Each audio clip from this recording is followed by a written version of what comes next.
The only thing that we have in common is that we bag the same bitch in bed.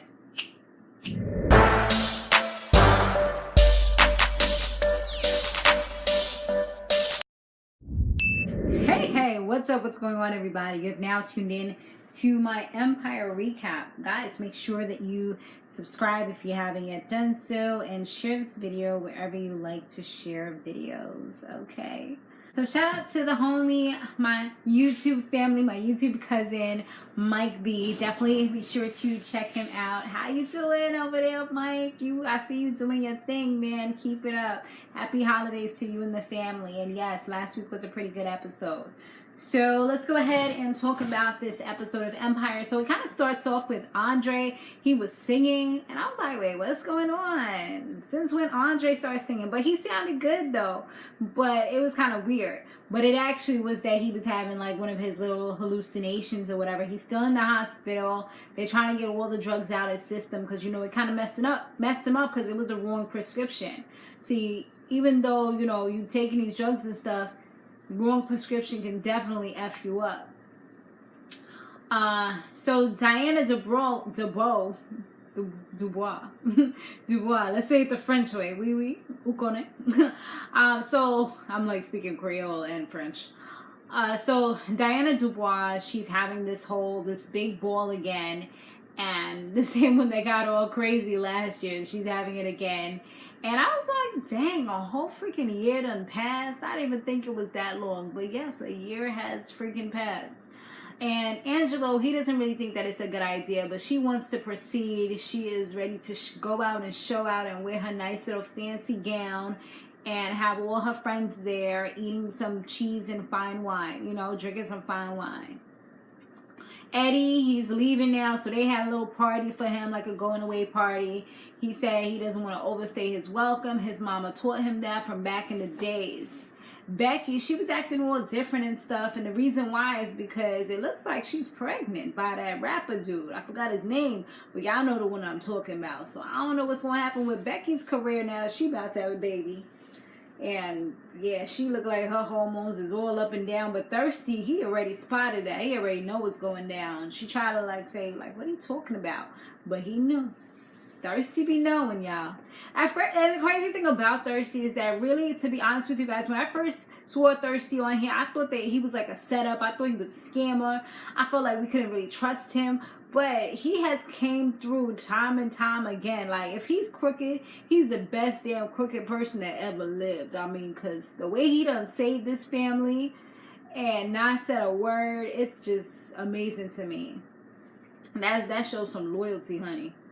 Now, Warren, he has returned. He made his way to Jamal's house, and I was like, hold up, wait a minute. Like, how he just end up right there, like, hey, I'm here, you know, in his house.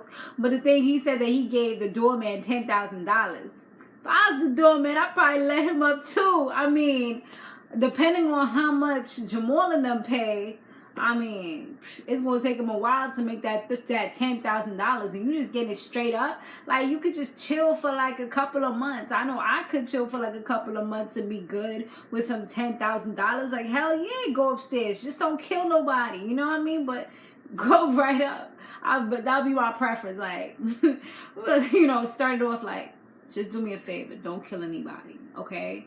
That's it. Alright, give me the money, go upstairs, do what you gotta do, just don't kill nobody. I don't want to be an accomplice, I don't want to be tied to it, nothing.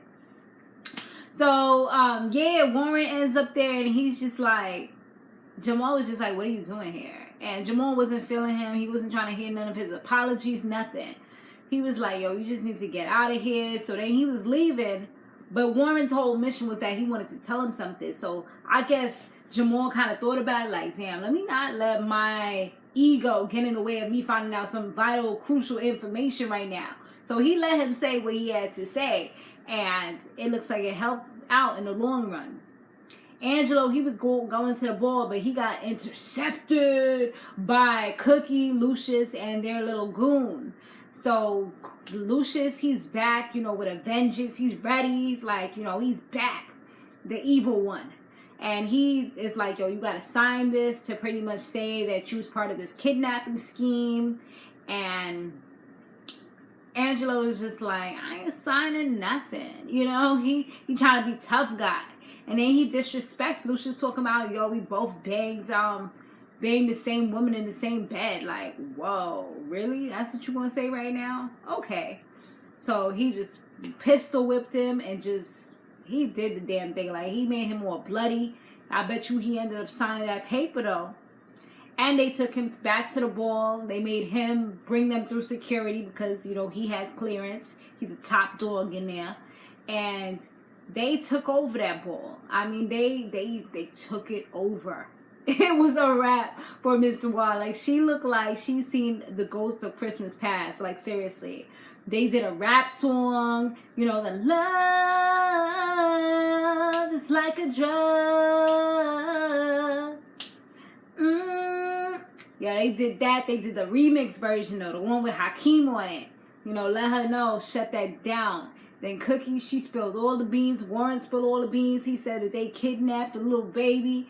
Then Cookie let them know that doctor right over there and her little, I guess her daughter, whatever she said it was, they came up with this plan to mess with her son who already has mental illness and give him some medicine that was all effed up, jacked him up. So yes, they let everybody know everything, and just people was just screwing shit up their face because you know, they just like looking at them like dirty dogs, honey. You know, and she ain't used to that feeling. She likes to make other people feel like felons and criminals. But they was ready for her. They got her back. And even Hakeem came through, privately talked to Anika, try to have her sign something. She didn't want to do it at first, but he was like, we got you on camera with Diane Dubois. So yeah, you're pretty much going to go back to jail. So she's like, I can't go back to jail. She's crying and everything. He's like, you know what? At the end of the day, I'm not the type of person that'll do what you did.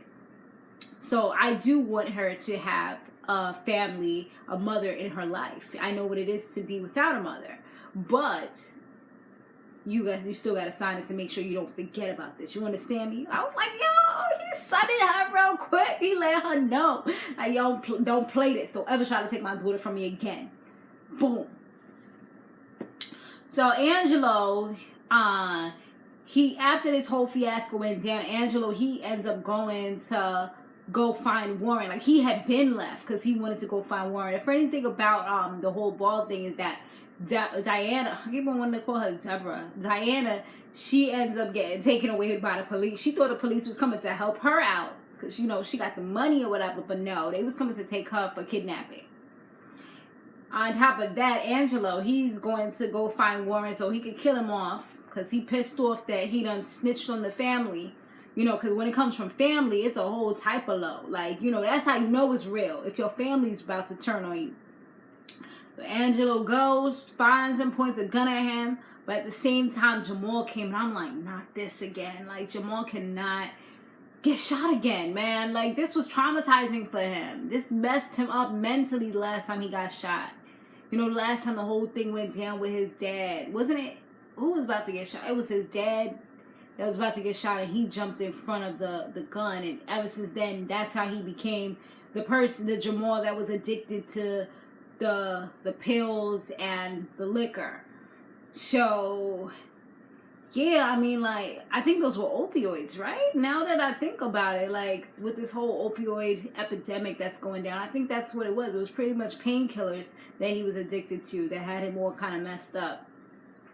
But yeah, like I was saying, so back to that. So they tussling and busting, and he ends up shooting Warren, then he tussling and busting, trying to get the gun away from him. Jamal ends up shooting him. I'm like, oh, here we go. Like, I know this is good that Jamal didn't get shot, but I'm like, damn, this is going to mess him up mentally because he ain't about that killing life. Like, yeah, he'll beat you up when he really, really mad, like really, really, really, really, really, really mad, and you mess with his heart, that type of mad. But this was like different. He ain't really trying to kill nobody. Like, this is a whole new extreme.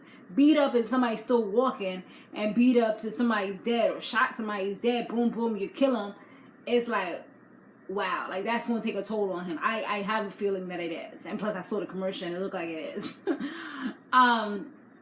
So following that, the ex-wife of Eddie, she comes to see him, and tell him about this Ponzi scheme that went down that they was actually a part of. So all the money that he had is gone. All the money that he gave to his ex-wife, I guess they all had money in stocks or something. All of it that was invested is gone, she said. So he's like, well, damn, you know, I hurt you. I'm going to make sure that I fix this. So he's like, look where we're at. We're at Empire. Like, I got this. So now he's probably going to be forced to be reckoned with, like, somebody that was so close. This is the thing about money, like, it can make people turn against you. It can make people do all kind of crazy stuff. Like people that you thought you could trust, people that was down for you, that was riding for you, that was helping you out. All of a sudden, they could turn into your biggest nightmares, your worst enemy. It's crazy. Like somebody effed him over that he thought was his friend. Now he about to probably F over these people that he think that he's their close friend from all these years. So now the nurse, no, before we talk about the nurse, what's his name goes to see his son. Luscious goes to see Andre, make sure he's getting better, he's good, sitting with him. All of a sudden, somebody takes something and jukes it in his neck. And to be honest with you, I thought initially that it was Shine that had came back, because Shine was the person that was in there with Andre initially. So I'm like, damn, he done came back and got him. But no, it wasn't him. And plus, like, Andre was spilling the beans like, yo, I'm the one who tried to kill you. So I'm like, damn, they done took him out. Come to find out, it's Miss Nurse Lady. Like, she is back. And I'm like, how did she get him out the hospital? Like, does she know the hospital like the back of her hand? I guess we'll find that out. Maybe if they want to reveal that. But I'm trying to think, like, how do you drag a grown man? Like, you literally, like, gave him an injection. Like, how did you get him from point A to point B? Or at least from point A to point downstairs where you were able to put him in a car and drive him to the cabin. Like, that part is just like, how? Like, was he like wobbling? Did nobody see him wobbling? Like, what's good? And then Cookie, she stayed over, luckily, even though she wanted to move out so they could take it slow. I'm like, oh, here we go. And I'm like, she's doing the most, because you was just about to travel the world with this man. Now you want to talk about you taking it slow. Like, I see what you're saying, but I just feel like then if he ends up being with somebody else, you're going to be tight. You know, that's what people do a lot of times. Like, they let things slip away, and then when it's gone, they be mad about it. You know, you love this man so much, you want to be with him so badly. He is toxic for her, but you just keep him coming back, so you might as well stay. You know what I mean? You might as well do what it do and just be happy if that's what's going to make you happy. Obviously, you handling him, you living with him, so now you going to move out and talk about you going to take it slow. It's a little late for that, Cookie. But yeah, she was laying in the bed waiting for him, and he never came home. So she knows something ain't right, because I guess he always comes home. So we're going to see what happens. But this was pretty much the season finale, so you already know it had to be a cliffhanger, honey. So I will see you guys in the spring. But, you know, be sure to check out the other stuff that's going down on this channel. Like, we have Black Ink Crew now. We also have Love and Hip Hop on my other channel. And we have Tamar and Vince. I'm kind of getting tired of them, because I feel like they keep on talking about the same thing over and over and over again, which is pretty much his surgery. I guess now that they got the whole surgery thing down packed, like, maybe they'll start talking about something else, but I don't know. We'll see. But thanks for watching, guys. Stay fabulous, live free, and soar limitless. I will see you in the next one. Laters.